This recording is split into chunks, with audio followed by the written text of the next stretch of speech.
disorder. She's 5 years old and will soon undergo her 55th surgery. Learn how fellow classmates are making it possible.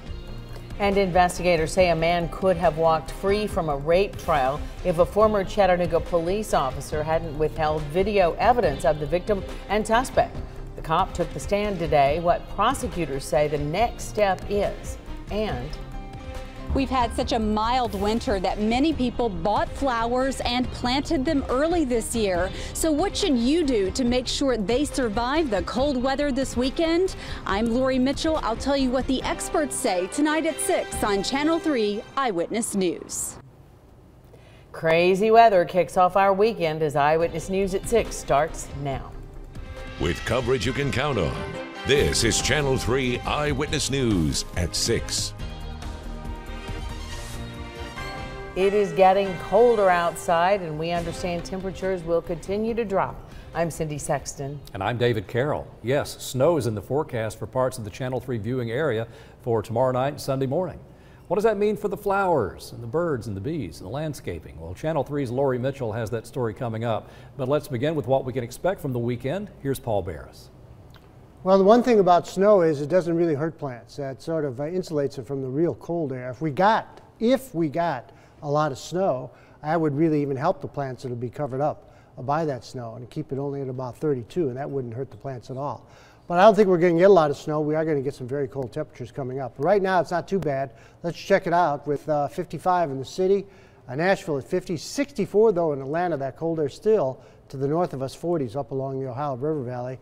This is a computer model we look at. It's called the North American model, or weathermen call it the NAM model. And it's showing some snow moving in, coming up probably sometime after dark, probably around midnight or so, and then changing over to complete snow after a little bit of sleet in there by 4 or 5 in the morning, and then fading out fast after the sun comes up and leaving and heading off towards the north and east. Now another swath of rain could start to move in later on, coming out of the west there, you see, and again, most of the snow is going to stay off to the north coming up into Monday. That's going to be a big snowstorm off on New England. But for us, for the evening out, not a problem. 52 to 42 fair skies, but 33 to 37. In the city, it'll be a lot colder, into the 20s as you get away from the city, so a hard freeze coming up for many folks. I'll tell you more about that snow in a few minutes. Paul, thank you. A lot of folks are concerned about protecting their plants in the cold weather. So what should you do to keep them healthy this weekend and into next week? Channel 3's Lori Mitchell has more from a local nursery. It's such a beautiful day outside. It's hard to believe it's going to be cold and possibly snowy this weekend, but that's the forecast. And customers are starting to ask, what do I do if I've planted flowers outside? You won't find many customers in the nursery at Elders Ace Hardware on Highway 58 today. And then we're going to watch some snow start to move in after 11 o'clock Saturday night. They've been watching the forecast and know that snow is on the way this weekend. I'm getting some stuff for some grilling out, enjoying the sunshine while it's here. Employees in the garden center have been busy answering questions about what to do if you've already planted flowers. Some people were eager to plant in February and even March because it was so warm, and now they're worried they wasted time and money. When it gets down to the mid-30 range, the experts say be careful and cover things up. Using a sheet is better than plastic. If you want to keep those plants you just bought in good shape, move them inside if possible, and wait until Mother Nature gives the all clear. While it will likely snow on Sunday, it won't be anything like the blizzard of March 13th, 1993. Not even close, not even close. This is going to be a very wet snow, and we may get a couple inches out of this. Highest elevations have a better chance. Further north, you got a little better chance. This is going to be in and out pretty fast. Still, it could have an impact on your hard work. Back at the nursery, Tony Leake says he's taking his time. March and April, very unpredictable. So it's going to be a freeze probably this month or next month. So I'm going to wait about 4 or 5 more weeks before I plant. But I've already turned my ground, so I'm ready. Bottom line, the best advice is to wait until April 15th to start planting. Lori Mitchell, Channel 3 Eyewitness News. Thank you, Lori. And from our wishful thinking department, if you need a sled, Elders Ace Hardware has sleds out there. You know, the store put them in storage a few days ago because nobody was buying them in this mild winter. But guess what? They're back on the sales floor this weekend. Severe weather swept through Sale Creek last night. Lightning struck a tree and sparked a fire that destroyed a home. Firefighters and first responders surrounded the home on Leggett Road just after 1:30 this morning. Neighbors say they could see flames shooting from the roof and above the tree line. The home was tucked away in a wooded area, and that made it difficult for firefighters to put it out. The back part of the house, there was a small fire, but then we got some blast of wind down there, and then it just turned into full bloom. Hamilton County Sheriff's deputies blocked roads for several hours while crews worked to get the fire under control. The homeowner and his 2 dogs made it out okay. He's staying with family. Stay up to date on the latest weather conditions on our website, WRCBTV.com. A former Chattanooga police officer's case was dismissed today. Carl Fields was accused of tampering with evidence and official misconduct in connection with a 2014 rape case. Fields was fired in 2015 after TBI officials found text messages between him and an alleged rape victim. Officials say while Fields was investigating the rape allegations, he withheld video evidence of the case from the district attorney's office. Channel 3's Kate Smith is live from the courtroom with more. And Kate, we're hearing this case has been dismissed because of evidence. What's the story? That's right. After 4 days of testimony, Judge Steelman dismissed the case against the former CPD detective Carl Fields. He said the state just couldn't prove without a reasonable doubt that Fields concealed any evidence in the James Leon Works Jr. case. He decided this before the jurors began deliberating on the case. Carl Fields faced tampering with evidence and official misconduct charges for allegedly never providing a video of James Works Jr. having consensual sex with a woman to the DA's office. The defense attorney told me Fields followed all protocol and did nothing illegal. The problem with that is Mr. Fields went and got a search warrant for it. You have to have that to take a cell phone video off. He got a disc, watched it, went to his boss, Sergeant Bill Phillips, and said, "We got a problem. This is exculpatory evidence. It doesn't look like a rape." And he said, "Okay, we need to tell the DA." Then Sergeant Phillips and Mr. Fields both contacted Neil Pinkston to tell him about it. After Judge Steelman's decision, I asked the special prosecution for comment, and they denied to chat with me. Carl Fields plans to return back home to Ohio. His attorney says that he doesn't ever plan to get back into the law enforcement field, but he does hope to one day get life back to usual. As for Works Jr., he remains in jail for his rape charges. For now, I'm live in the courts building. Kate Smith, Channel 3 Eyewitness News. Thank you, Kate. Chattanooga police say the person who shot a man on 34th Street is still on the loose. Police say Desmond Jarrett showed up at the hospital. Police were able to figure out the location of the shooting after talking with him. This happened around 3 o'clock yesterday afternoon. Jarrett was unable to give any information about who did it or why they may have done it. If you know anything, call the police department. Well, the Tennessee Bureau of Investigation arrested a man wanted for child rape. Michael Gervais was captured in Louisiana last night. Gervais was wanted by both the Hamilton County Sheriff's Office and the TBI for 1 count of rape of a child and 3 counts of attempted child neglect. A man has been charged with burglarizing his neighbor's home in Cleveland. The Bradley County Sheriff's Office says this man, Matthew Corbin, stole money and medication from his neighbor's house. The victims told police they found Corbin hiding behind one of their bathroom doors last year when they returned home. Now, this was before the burglary. Detectives also found evidence from the scene which linked them to Corbin. He's charged with aggravated burglary. The U.S. Forest Service is doing several controlled burns over the next few days. About 20,000 acres are scheduled for burning throughout the Cherokee National Forest this year. A large part of the burning is planned for early spring. Officials use controlled burning to reduce hazardous fuel and to promote new vegetation for wildlife. Officials have completed more than 3,000 acres of controlled burns so far. And Cindy, a great story coming up next. We're going to talk about Howard High School's baseball team and what they have accomplished this spring before the season starts. Now, after months of digging up dirt, they will host their first home game in 7 years. Jill Jelnick has a preview next.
The Howard High School baseball team has put in a lot of extra time and work the last couple of months. They've been building a new field. Hard work. The Tigers hope to have their new field ready for their home opener this Monday. There's still a lot of work left to be done, though, and sports reporter Jill Jelnick is here now to tell us about this. Jill. Yes, there still is more work to be done, putting the finishing touches on everything, but the difference between what it looked like before and what it looks like now is simply remarkable. Check it out. This is a picture of what the Howard baseball field looked like before the team broke out their shovels and rakes.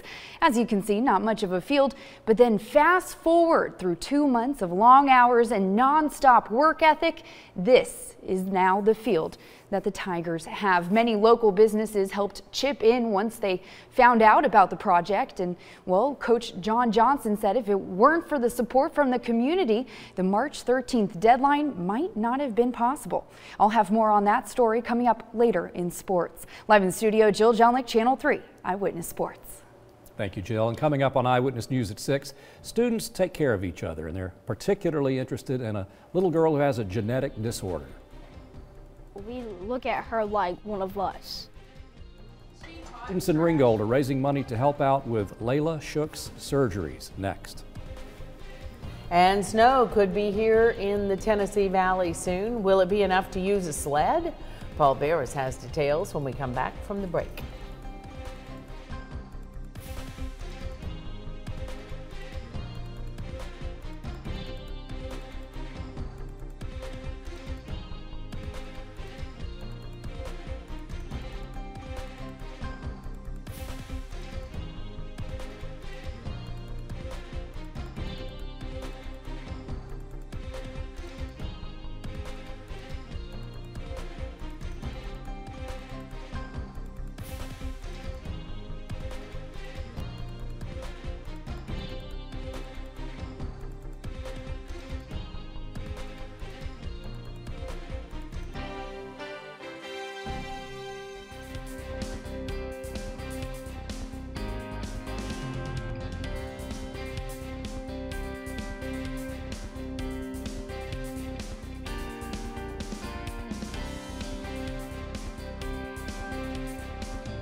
Students at 2 Ringgold elementary schools are pitching in to help one of their own. 5-year-old Layla Shook has already undergone 54 surgeries and will travel to Utah next month for even more. In our School Patrol report, the latest on Layla's remarkable journey as fellow students cheer her on. What is this? You got one. It's only candy and cookies at 50 cents a pop, but every little bit helps as medical bills pile up. Students at Ringgold Primary School and the neighboring elementary school are raising money for Layla Shook. She is doing her 55th surgery, and I really feel sorry for her having to have like 55 surgeries. But she's getting better. Yeah. Layla has come a long way, but it's been a difficult road. Born with Apert syndrome cloverleaf skull, a rare genetic disorder, her communication skills are limited, but teachers celebrate the progress she makes each day. She's just a precious child, and she's very expressive. She's learned to do a lot of things just in the last 2 years, and it's great to watch her growing up here at our school. Although a bake sale is a small gesture, it's another sign of the love and kindness we see in elementary students. Anything is possible, and it's their dream that Layla can run and play alongside them someday. The students just love to be around her. They like to push her in her wheelchair and do things for her. Layla has a restricted airway, making it difficult for her to breathe, and must use a stomach tube for nutrition. Through it all, she has rebounded after each of her 54 surgeries with the same bright disposition, inspiring adults and children alike. Well, she's just a joy to teach every day when she comes. She kicks her legs and moves her arms, and she's telling me how happy she is to see me and come to class. She's very smart. She's made so much progress here. And so we're looking forward to her having these surgeries and getting back to us so she can make more progress. Layla may not be able to participate in all school activities, not yet anyway, but to these students, that doesn't matter. They don't look at her as different. No, we look at her like one of us. And she is one of us. Next month, Layla and her family will be leaving for Utah, where renowned surgeon Dr. Larry Sargent will perform surgery. He was formerly based in Chattanooga, where he was Layla's primary surgeon. We have the link to Layla's GoFundMe page on our website. If you need to see a doctor, there will be a free health fair at Volkswagen next weekend. A group of volunteers from Healthy Tennessee will give screenings and see patients for free. It'll be at the Volkswagen Conference Center March 18th. Doctors will be available to see patients from 10 until 1. Now it's time to check in with Chief Meteorologist Paul Bears, the man of the hour. All right, Paul, everybody wants to know, how much snow will we get?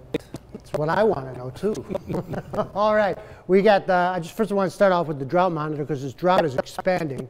The extreme drought area is getting bigger. It's moving into Tennessee. It's all over North Georgia right now. We got a big problem coming up this spring and into summertime, I got a feeling. As a matter of fact, this little snowstorm, or maybe snowstorm, is going to affect the drought, and I'll show you how the drought's going to affect it. We got some snow showers, very light stuff moving across the Mississippi. Lots of rain down over South Texas. Nowhere near us. Winds are really gusty out of the north-northwest at 26, gusting 26. 55 in the city, 55 in Cleveland, 57 Dalton and Athens, 49 already in Murphy, 54 near Fort Payne. 63 and 55 the high and the low for today.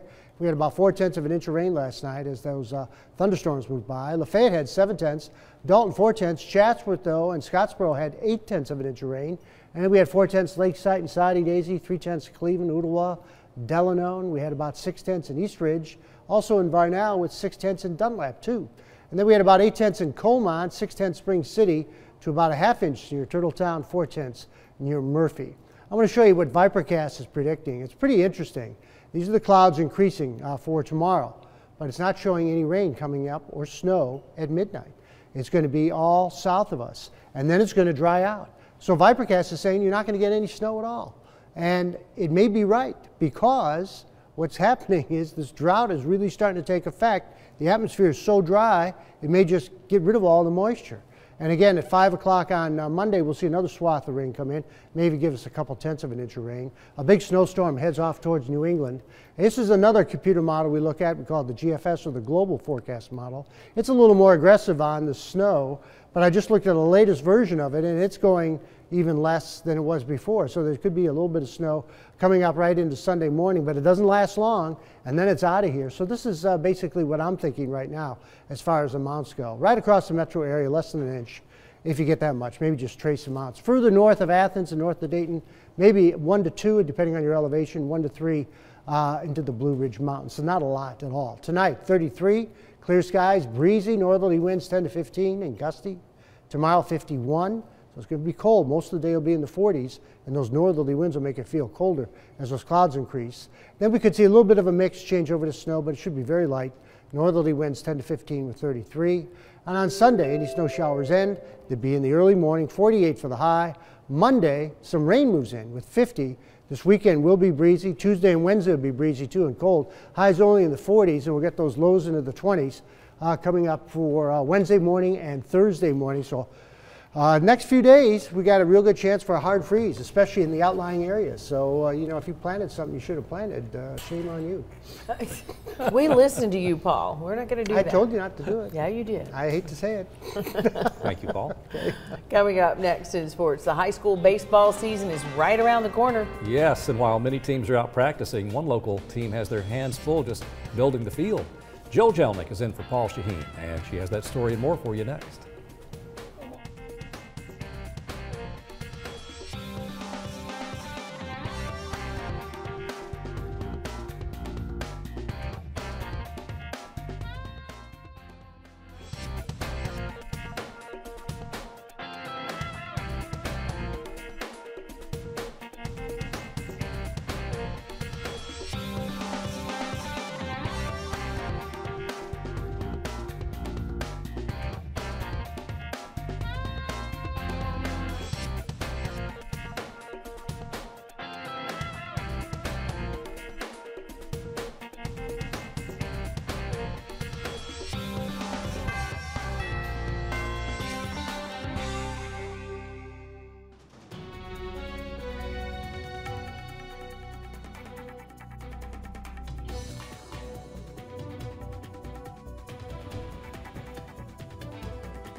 It's been over 7 years since Howard High School hosted a home baseball game. Just last year, 3 seniors approached the school about starting up the baseball team again. And even though they were able to play, they didn't have a field. But when head coach John Johnson came into the picture, he put a 4-year plan into place. Step 1 was building a field. When the students step on the field, it's their field. It's not a field someone else built for them. It's not a field that the city built. It's a field that they built themselves. So when they step on the field for a practice, for a game, there's a level of respect already established. From deserted grasslands to a field of dreams, the Howard baseball team had a vision of resurrecting their forgotten field from the ground up. But it would take 10-hour workdays every Saturday and Sunday from January to March to make it happen. And we've been out here in rain, cold weather, like it's just been difficult, but we had to push through. We had to take a lot of hard work to get where we at now. Everything you see here is not the same. This looked nothing like a field. Like there was rocks, plants, like weeds and everything. When first-year head coach John Johnson got to work on the field, he had only $800 and a whole lot of dirt to dig up. But his contagious spirit and passionate vision helped bring life back to the diamond. What I keep telling the guys is bloom what you're planting. Do what you can with what you have.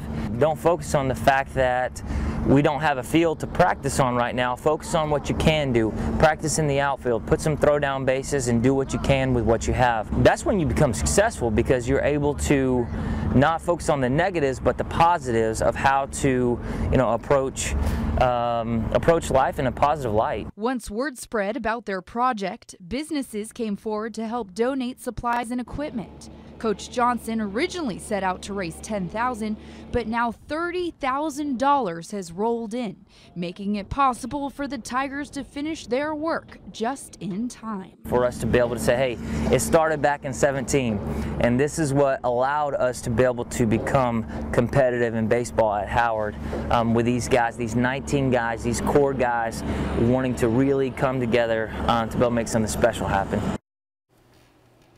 The Tigers open up the season on their new field this Monday at 5 p.m. against Central High School, but there's still a lot of work left. Coach Johnson and the team will be out there all day this Saturday and Sunday and are asking for any volunteers to help them with the finishing touches. You can also help donate to the program. That information is on our website, wrcbtv.com. Good. Jill, thank you very much. No we wish problem. them well. Yes, we do. And Paul Barris is here now. For your evening out, there's no problems. It's going to be a little chilly. You're going to need a jacket. Temperatures are going to be dropping to about 42 by midnight. A bit of a breeze, too. When you wake up, about 33 to 37 with mostly clear skies. So it's going to start off pretty nice. Now, here's that 7-day forecast. 51 coming up for Saturday. The clouds will be increasing throughout the day. Hold off on the rain until Saturday night. Could see some showers. It will be windy, though, for tomorrow. Breezy, and it'll be breezy again on Sunday, too. And overnight, coming up into Sunday morning, you could see a little bit of rain mixed with snow, change over to snow, but very light amounts in the metro area. The heaviest snow will probably be well to the north of us, north of Dayton, north of Athens, maybe an inch. Higher elevations may get up to 2 at the very most. There's a lot of computer models now that are saying this is not going to amount to much at all. So we'll keep an eye on it. We've got an update for you coming up at 11 with brand new data that's flowing in constantly here at the Storm Alert Center. Oh, it could change. Okay. Thank you, Paul. Thanks for joining us for Eyewitness News at 6. Daylight saving time returns this weekend. Spring forward 1 hour tomorrow night. Don't forget.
Nothing's in the prompter.